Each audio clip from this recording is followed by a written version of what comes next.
అందరికీ వందనములు. నేటి జీవవాక్యము ధ్యానిద్దాం.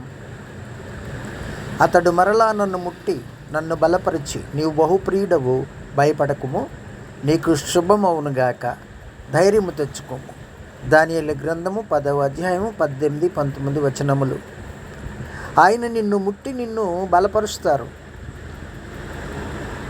ఆయన నిన్నెంతో ప్రేమిస్తున్నారు. నీవు భయపడకు, ప్రభు యేసుక్రీస్తు వారు నీతో కూడా ఉన్నారు. యేసయ్య నిన్ను స్వస్థపరిచి నీకు ఆరోగ్యం అనుగ్రహిస్తారు.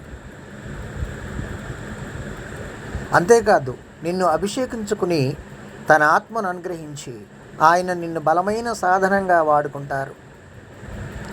దేవుడు నిన్ను ముట్టి నిన్ను బలపరిచి నిన్ను ధైర్యపరచునుగాక. ఆమేన్.